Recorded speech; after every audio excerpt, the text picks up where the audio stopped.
Hello po mga kapraps, dito tayo ngayon sa Siniluan, Laguna. Meron tayong property na pupuntahan. Ipapakita ko po sa inyo. So ito pong kalsadang to, ito ay kalsada papuntang Infanta, Quezon. Pag papunta tayo dito sa direksyon na to, yan po ay papunta sa town proper ng Siniluan. Ito po ay nasa Barangay Kapatalan. Ito naman pong direksyon na to, papunta na po yan sa Infanta. Pwede din tayo ditong dumaan papunta sa Marilake Highway. Meron tayong daanan dito mga kapraps. Marami dito mga riders na dumadaan. Tapos ang property na i-offer ko sa inyo, ito lang po. Yan na po mga kapraps, yung may bakod na yan. So tabing highway po ito. Ang sukat nito mga kapraps ay 2.6 hectares. May frontage po na nasa 120 meters. Ito po ang frontage niya.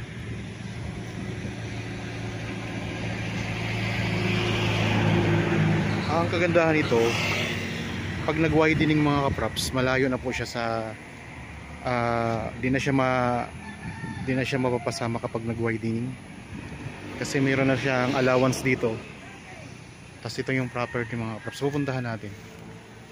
Titingnan natin ang loob nito.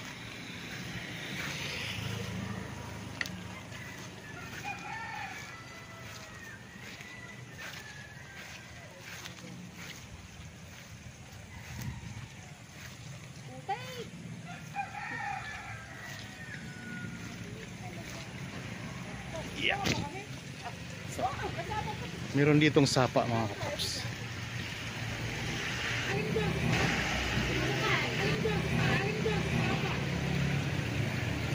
So ayan lang ang highway mga kapaps. Meron na ditong access ng kuryente. Ayan ang poste ng Meralco.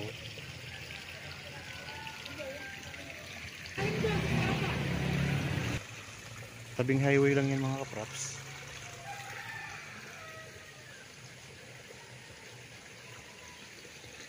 May marami din itong mga tanim. Tapos ito yung bukal. Galing po ito sa property. Ayan. So, para siyang may butas dito. May butas pala siya dito mga kapraps.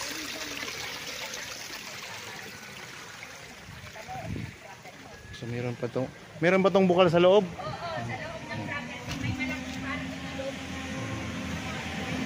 So meron po daw itong bukal sa loob ng property.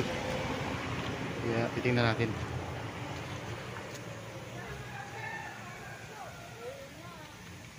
Yan, dito na tayo ngayon sa loob ng property mga kapraps. Mula dito sa bakod na to, mga kahoy na bakod. Marami itong mga tanim oh. Yan, may mga santol, may mga niyog din siya. Pwede nyo po itong i-develop mga kapraps.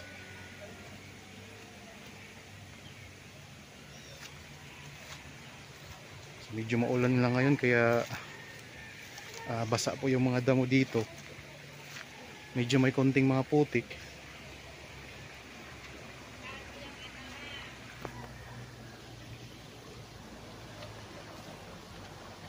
Ikutin natin to. Ayan, medyo pa slope po siya. Banayad lang siya na slope mga kapraps. Meron tayo dito mga tanim na kawayan na pang dekorasyon oh. Ayan.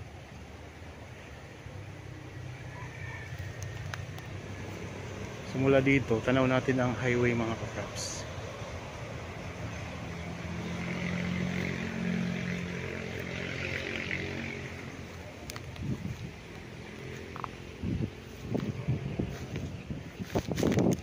Punta tayo dito sa bandang gilid ng property.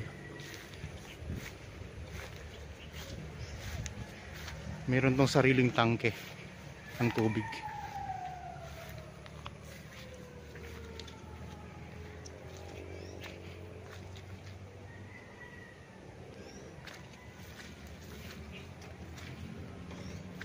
Kung sakaling mga kapraps, naghahanap kayo ng property dito sa Siniluan, Siniloan, Laguna. Yan, panoorin nyo po itong video nito para kung sakaling magustuhan nyo po ay pwede nyong tingnan agad. So, tabing highway lang. Yan, ito yung kasama po ito sa property, itong tangke ng tubig na to.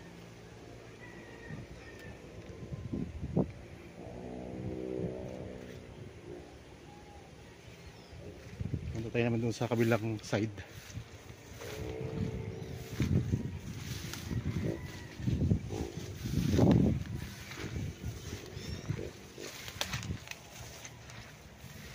Medyo makulimlim po ang panahon ngayon, maulan-ulan.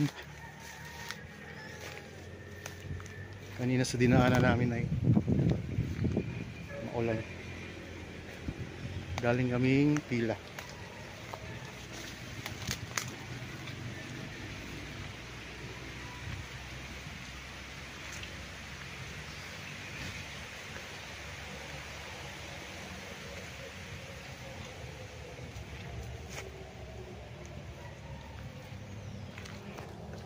Pag tinanggal natin itong mga damo-damo dito mga kaprops ay at nalinis natin itong property, kagaya nito, malinis na dito sa part na to. So maano siya, makikita mo yung ganda niya. Ulitin ko lang po, ang sukat nito ay 2.6 hectares. Ito ay titled, titulado, kaya kung sakaling magustuhan nyo, mabilis lang po ang pag-transfer sa inyo nito mga kaprops.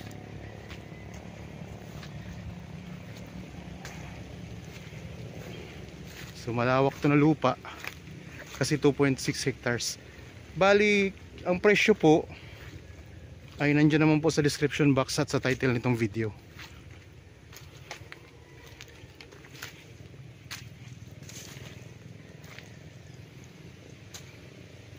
Linis sa part na to.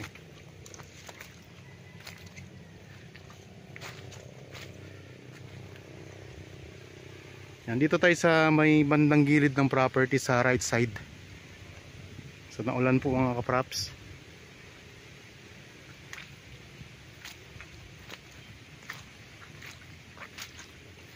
So mahirap po mag video kapag naulan.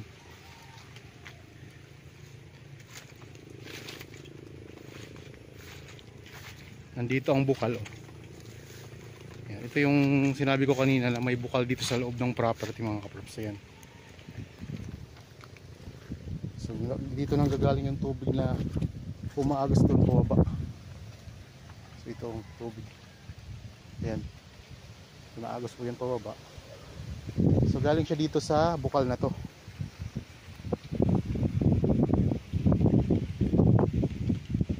Kaya wala na kayong problema dito sa source ng tubig.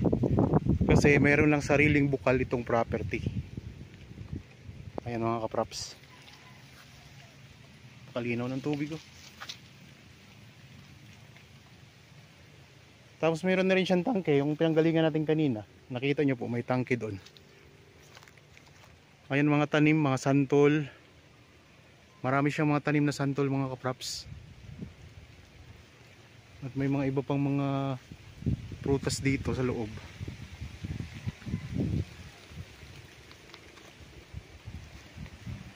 Daming tanim, oh. Puntahan naman natin yung bandang likuran nito.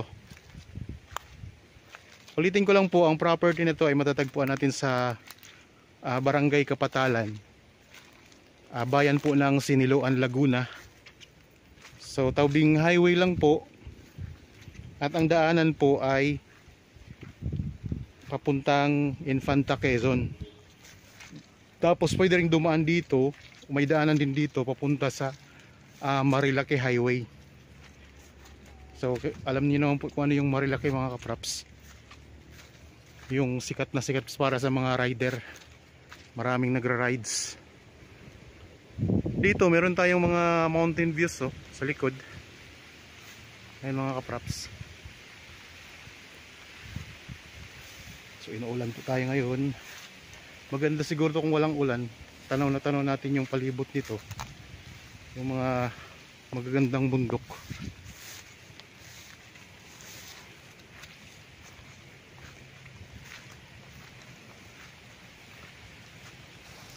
Yan. So samahan nyo lang po ako sa panoorin nyo lang po itong video ng property hanggang sa dulo mga kapraps. Yan, itong part na ito, dito tayo ngayon sa may bandang likuran.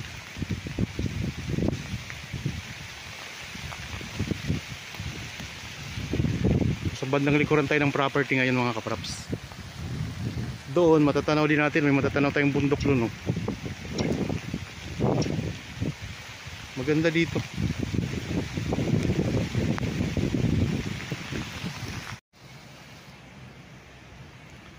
Yan mga kapraps. Dito na tayo ngayon sa may bandang likuran ng property. May matatanaw natin tayo dito mga bundok, oh. Mga mountain views. Tapos dito mga kapraps, meron itong, ang property nito merong isang maliit na sapa na dumadaan mismo dito sa loob ng property. Ayun mga kapraps ang sapa.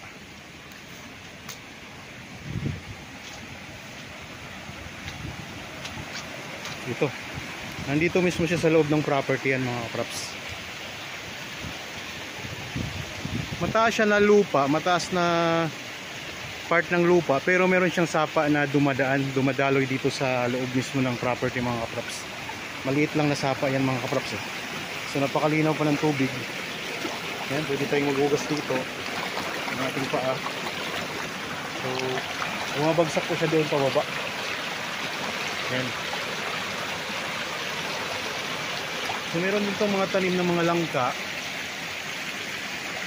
So doon nga sa may bandang unahan kanina, yung pinanggalingan natin, merong ano doon, meron tayong mga tanim na mga santol. So dito sa bandang likuran, ito naman yung mga tanim niya. Yan, meron din itong kawayan na ano, yung pandekorasyon mga kapraps, no? So ang ganda, maganda dito sa may bandang likuran. So lalo na sa part na to,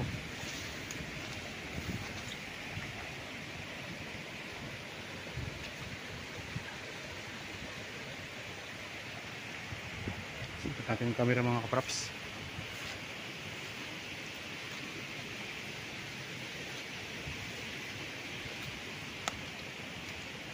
Yan, dito naman tayo sa part ng sa may bandang gilid naman po tayo.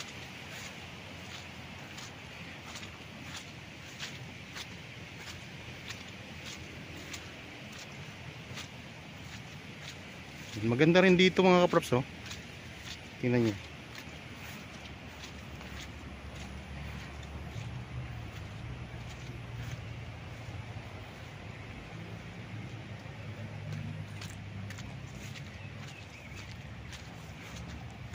Lalo siguro kung maganda ang panahon ngayon, mas lalo natin makita ang ganda nito mga kapraps.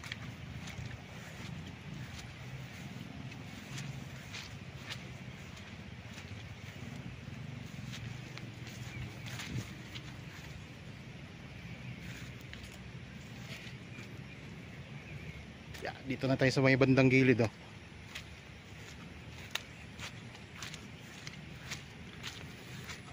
So kung gusto nyong magtayo dito ng resort, pwede rin po ito.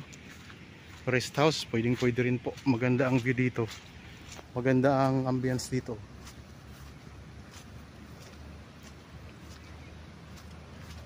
Puntahan natin yung ano.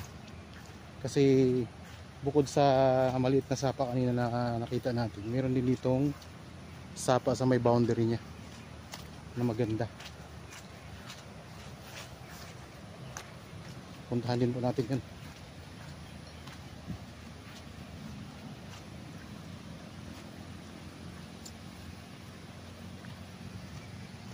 Tapos meron din pala itong tanim na mangga mga kapraps. Diyan tayo dadaan mamaya pagbalik natin.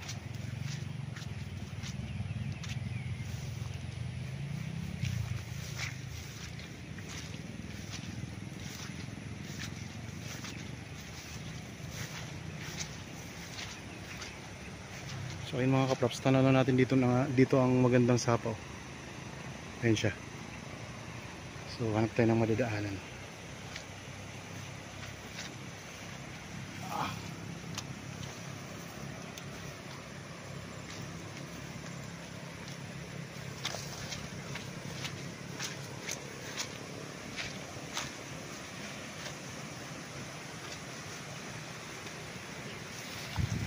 Okay, habang kayo po ay nagpapahinga at nagre-relax dyan sa inyong bahay mga kapraps, samahan nyo lang po ako.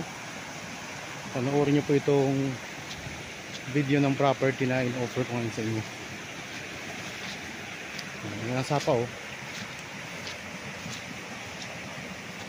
Mas malaking sapa yan mga kapraps.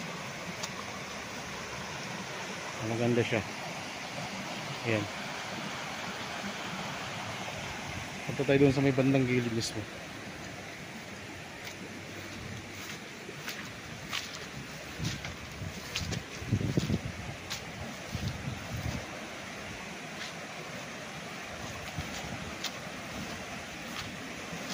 Yan, ito mga kaprops.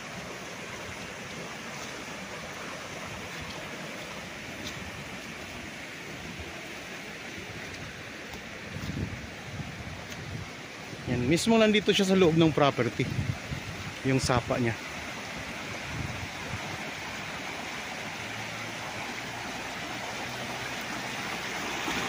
Yan, ito mga kaprops.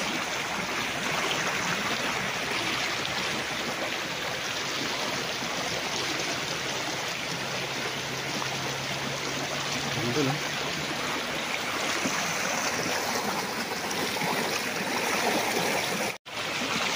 Tuloy-tuloy ang daloy niya. So kahit umuulan po mga kaprops, ay malinaw yung tubig, hindi kagaya sa ibang sapa na kapag maulan nalabo. Pero ito, kahit maulan mga kaprops, oh, linaw na linaw pa rin niya.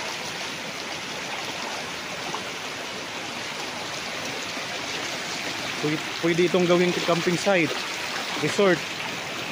Pwede rin pong magtayo na lang kayo dito ng rest house nyo mga kaprops. So malawak po ito, 2.6 hectares. At hindi siya hindi siya ganun ka-slope. Banayad lang oh, napakabanayad na ng pagka-slope niya. Tapos may part po siya ng mga patag na part nitong property. May mga patag siya. So itong pinakamagandang part dito yung may sapa na to. Dito ito sa may bandang likuran mga kaprops.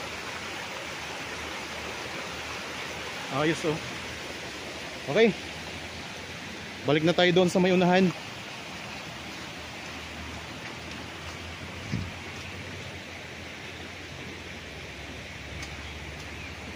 Ayan, may mga tanim din siya ng mga halaman.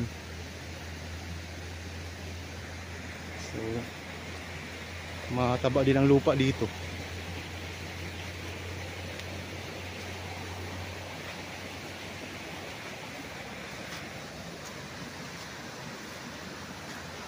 Yan, may ano pa rin siya, nandito pa rin ang karugtong ng sapa.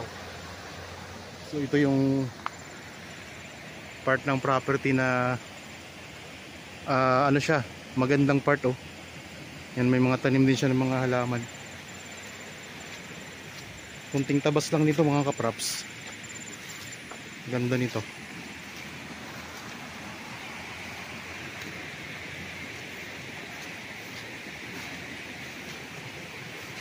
Pwede kayo dito magtayo din ng negosyo kasi tabing highway lang ito Kaya pwede dito ang business.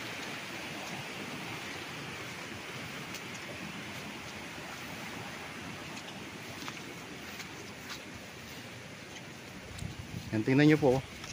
So mayroon siyang mga parang may design na yung lupa So kung kayo po ang developer nito, kung i-develop nyo ito, maganda siyang i-develop.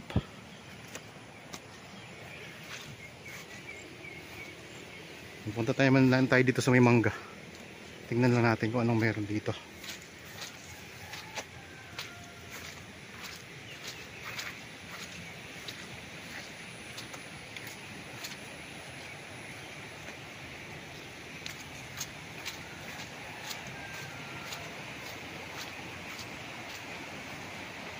So ito yung pinaka boundary niya dito sa gilid. So nandyan pa rin yung sapa mga kaprops. Ganda. So maganda talaga siyang i-develop. Sa mga viewers din ngayon na mayroong property na gustong ibenta at wala pa kayong nahanap na buyer, pwede po kayong mag-message sa amin mga kapraps. Tapos kung nandito lang po kayo sa lalawigan ng Laguna, pwede naming puntahan yung property ninyo para makuhanan po ng video at ma-feature natin dito sa aking YouTube channel.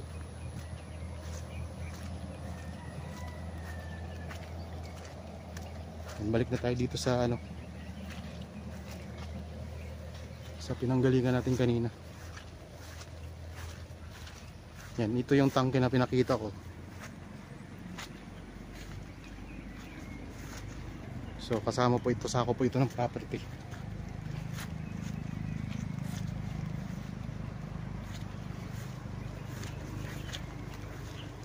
Yan, may tangke na kayo ng tubig.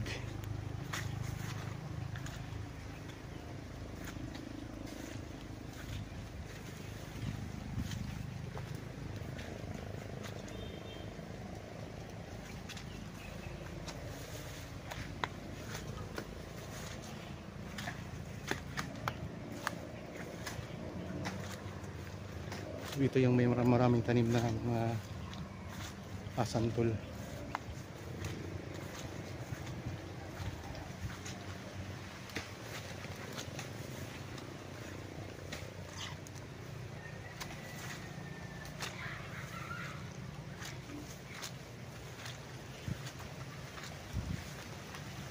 Dito na tayo ngayon sa may bandang front ng property. Ayan ang highway mga kapraps.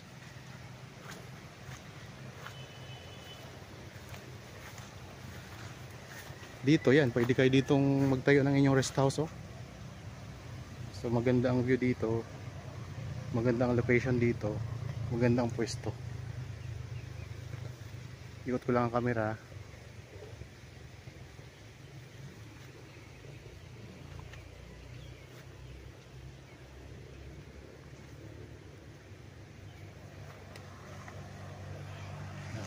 So may bukal nga po dito, pinakita ko naman po sa inyo kanina mga kapraps. Pwede naman nating balikan. Pakita ko ulit sa inyo ang bukal.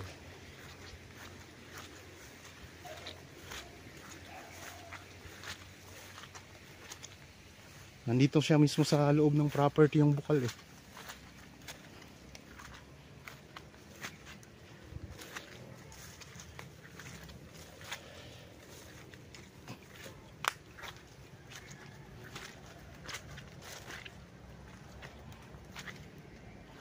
Ngayon, nandito na tayo sa may bandang gitna na. May bandang gitna tayo ngayon ng property.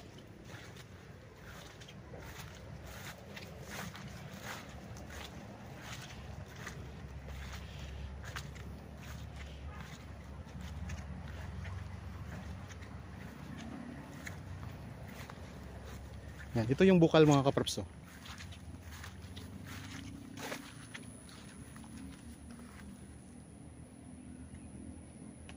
Hindi yan nauubusan ng tubig.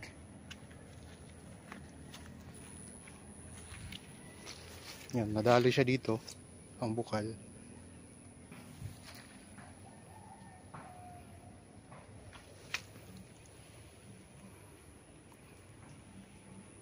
So ito yung makikita nyo dito, sa part na ito.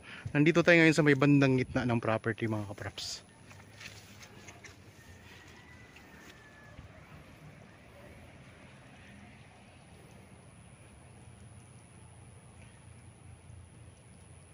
Okay, balik na tayo doon sa harapan.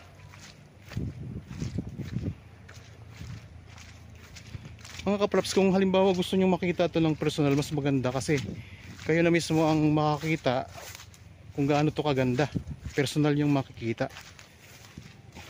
Pero sa amin naman po, sa mga video ko naman mga kapraps, kung ano yung napapanood nyo, pag pinuntahan nyo naman ang property, yun din syempre yun.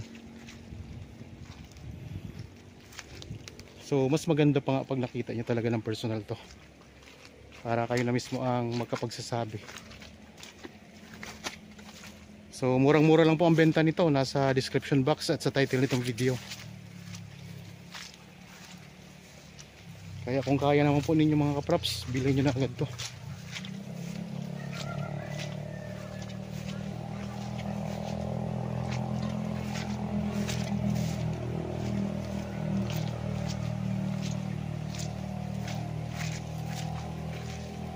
walang problema sa source ng tubig.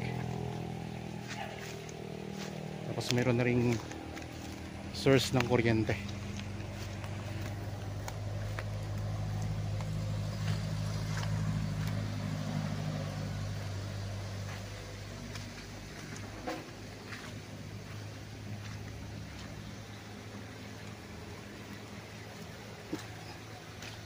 Okay, dito na tayo sa harapan mga kapraps.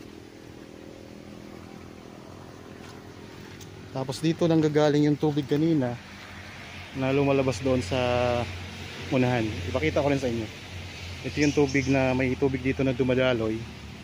Tapos nalabas siya dito sa front ng property.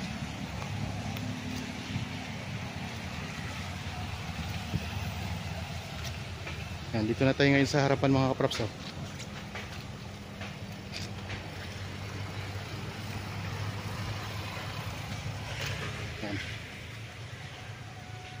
Yan lang ang ano. Yan lang ang highway. Papunta po yan ng Infanta Quezon. Tapos dito, papunta po ito ng town proper ng Siniluan. Nasa ano lang mga kapraps. Mga 15 minutes travel time ang distansya. Or mas ano pa, mas mabilis pa. Depende po sa takbo ninyo. May mga tanim na niyog, mga santol, tapos may iba pang mga prutas na nandito sa loob mismo. Mayroon pa yung rambutan dito, tapos may puno ng mangga at saka santol.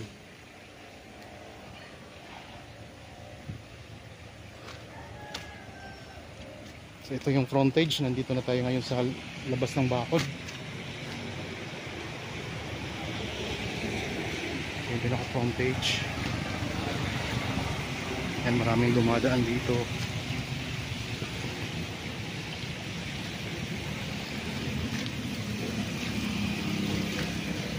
So, ito yung tubig na lugpas. Galing kanina doon sa loob ng property mga kapraps. Nagbutas siya dito sa mga bato. Okay, sana po ay nagustuhan nyo ang property na ino-offer ko sa inyo ngayon. Para po sa mga bago pa lang sa aking channel at napadaan lang dito sa aking channel, huwag niyo pong kalimutang mag-subscribe at pindutin na rin po ang notification bell para maging updated kayo sa mga bagong property na i-offer ko po sa inyo. Maraming salamat po. Lagi tayong mag-iingat at God bless po sa ating lahat mga kapraps.